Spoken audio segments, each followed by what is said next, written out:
Oke, jadi dari obrolan kita barusan ini apa yang kepikiran sama Firdaus ini?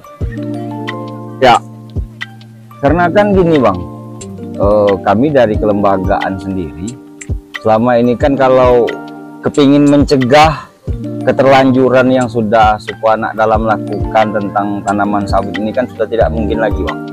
Karena rata-rata kan mereka kan dengan penghasilan sawit yang mereka punya kan cukup menghidupi, cukup memenuhi kebutuhan mereka lah.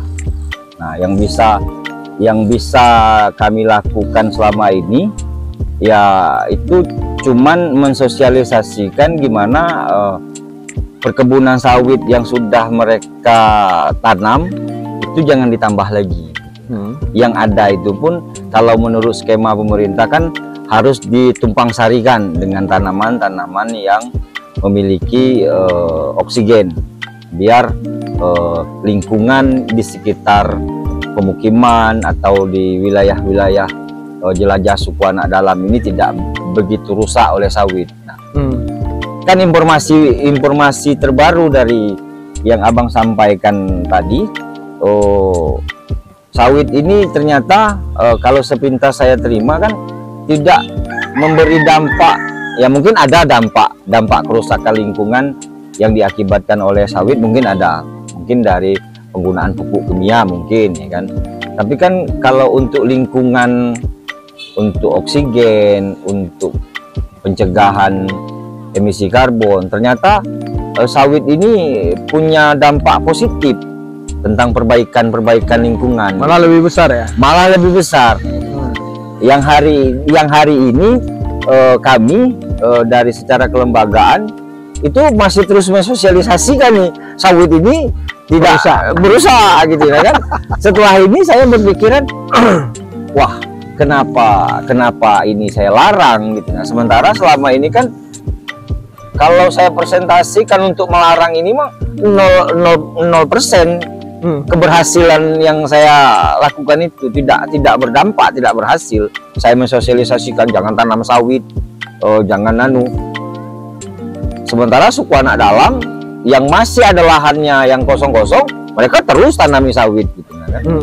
Nah, ini yang bagaimana nanti dari informasi yang Abang sampaikan ini tadi mungkin kita ada sosialisasi ulang lagi lah mungkin ke suku anak dalam.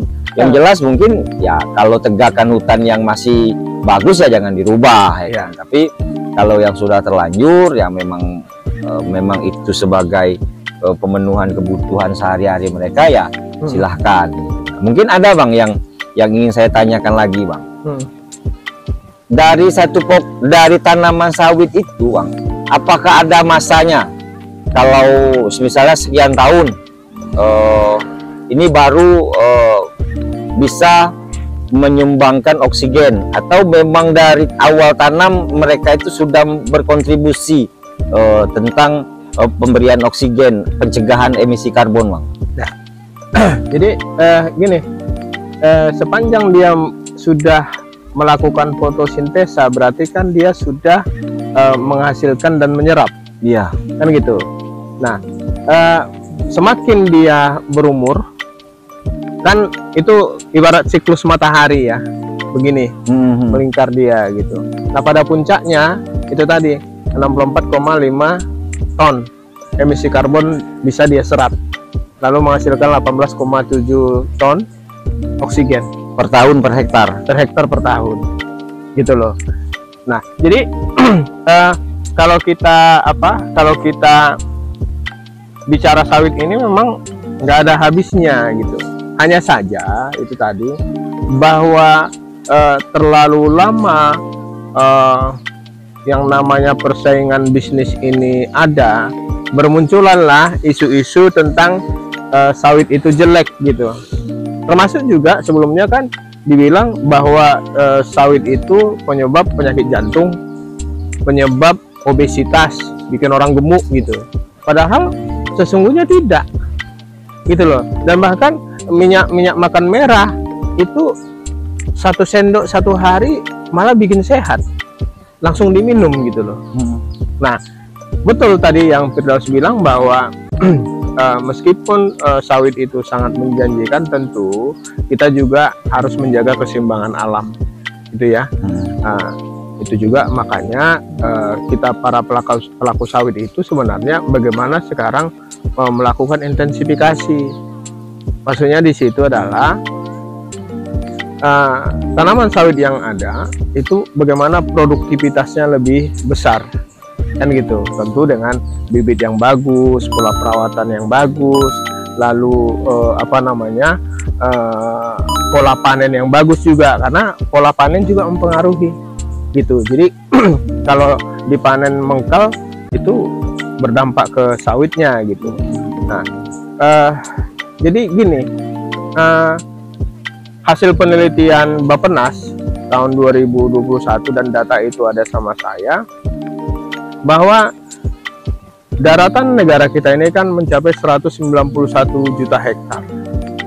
Dari 191 juta hektar ini, 120 juta hektar itu diklaim kawasan hutan. Dari 120 juta hektar ini, ada 34 juta hektar yang sudah tidak berhutan. Nah, tadi kan 34 juta hektar nih. 14 juta hektar itu diantaranya tanah terlantar. Lalu yang 20 juta hektar itu 11 juta hektar sudah dikuasai masyarakat kurang dari 25 tahun. Yang 9 juta hektar lagi itu sudah dikuasai masyarakat lebih dari 25 tahun. Artinya apa? Lahan yang sudah tidak berhutan, katakanlah dikuasai masyarakat, ditanam sawit lah misalnya.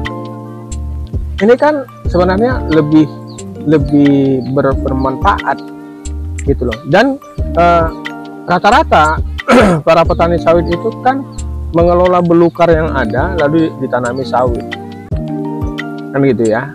Nah, jadi kalau tadi Firdaus bilang ini harus dibuat tanaman sela gitu ya. Dibuat tanaman sela, karena itu tadi persepsi tadi bahwa sawit itu merusak. Nah, adalah negosiasi lah ini gitu ya. Nah, bahwa harus dihijaukan dengan tanaman hutan. Tapi menghijaukan ini gimana ya?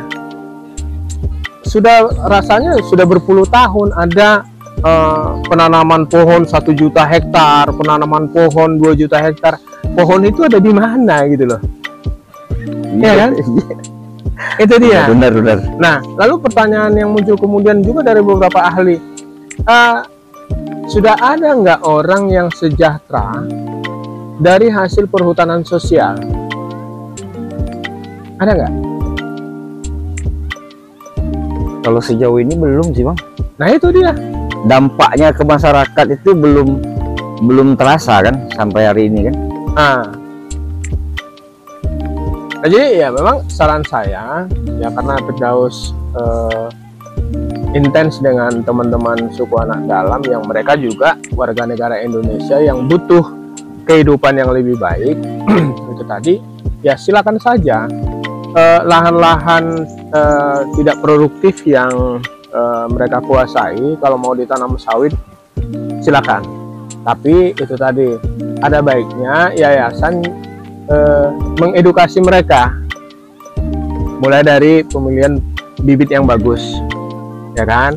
Nah, lalu pola perawatannya, pola pemanenannya, supaya apa? Supaya sawitnya ini memang betul-betul bisa menghasilkan produksi yang bagus gitu loh.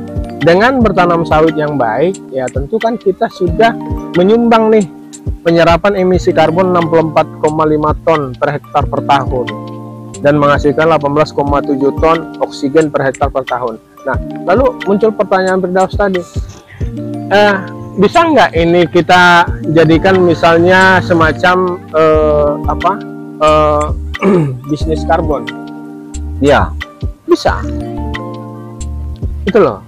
Orit bisa mempelopori ini. Nah, kenapa kelembagaan di negara ini tidak melirik ini sebagai sebagai dagangan? Karena kan sudah ada undang-undang tentang perdagangan karbon. Kenapa ini nggak dijadikan sebuah potensi besar? Ini sama-sama kita bertanya. Iya, Itulah. mungkin gini Bang, ada satu pemahaman yang salah lah selama ini bagi kami ya kan. Karena ya di beberapa workshop, di beberapa kali pertemuan tentang tentang emisi karbon, pencegahan emisi karbon ini, salah satu topik yang menjadi bahasan di setiap pertemuan ini ialah tanaman sawit ini, ya kan. Ternyata dengan informasi yang abang sampaikan, ada perbedaan persepsi, perbedaan informasi yang saya dapat. Cuman mungkin saya butuh bantuan abang karena saya tidak punya disiplin ilmu tentang sawit. Ya, sawit yang ditanam suku anak dalam selama ini di beberapa binaan kami itu memang satu kualitas bibit. Ya, mereka kan tidak mampu untuk mendapatkan bibit yang bagus. Mereka cuman ya di beberapa kebun perusahaan mereka ambil bibitnya, habis itu mereka tanam. Kemudian pun pola penanamannya tidak sesuai lah mungkin dengan kriteria yang ditentukan dari ini kan. Mungkin butuh lah nih Bang, nanti kita kerjasama dengan abang yang memang ngerti di bidang persawitan ini kan. Nanti kita minta tolong abang juga lah untuk mensosialisasikan biar hasilnya bagus, ekonomi yang didapat dari sawit itu bisa membuat mereka sejahtera. Kalau selama ini kan mereka tidak pernah Bang, hasilnya itu ya berbuah ambil, habis itu perawatan nggak ada, ya kan. Cara pemanenan pun saya anggap ya dari beberapa video yang dikirim, beberapa yang saya lihat langsung, mereka ambil buah sudah gitu, nah nggak dibersihkan lagi gitu. Nah kayaknya mungkin itu yang perlu abang nanti bantu kami ya, untuk kayak mana sawit berdampak bagus untuk komunitas masyarakat adat suku anak dalam. Tidak hanya dari sisi ekonomi, tapi juga sisi lingkungan tadi ya. Ya. Oke. Nah, jadi teman-teman para pelaku sawit dan petani sawit dimanapun berada, ini salah satu dari barangkali sekian banyak komunitas yang memang selama ini mempersepsikan bahwa sawit itu adalah momok, sawit itu adalah petaka gitu. Padahal sesungguhnya itu tadi saya bilang bahwa ketika kita memahami sawit dalam perspektif lingkungan ekonomi sosial, bahwa sawit itu telah memberikan banyak perubahan-perubahan positif di tengah-tengah masyarakat. Ya, salah satu contoh ini Kota Muaro Tebo, barangkali ini terus berkembang karena industri sawit sudah berkembang juga di sini ya. Kalau enggak mungkin masih lesu juga ya Fir ya. Iyalah Bang, pasti. Nah, itu teman-teman. Jadi yang paling penting sih itu tadi, bahwa ketika sawit ini adalah sesuatu yang menjanjikan, tentu keseimbangan alam menjadi yang paling utama juga kita harus jaga. Bahwa alam adalah sebuah hamparan yang memang harus kita wariskan kepada generasi penerus kita. Ya tentu warisan-warisan yang baik itu harus kita lakukan. Itu mungkin hasil obrolan saya dengan Firdaus. Mudah-mudahan bermanfaat bagi teman-teman semua. Ikuti kami, saksikan kami pada obrolan-obrolan berikutnya. Thank you.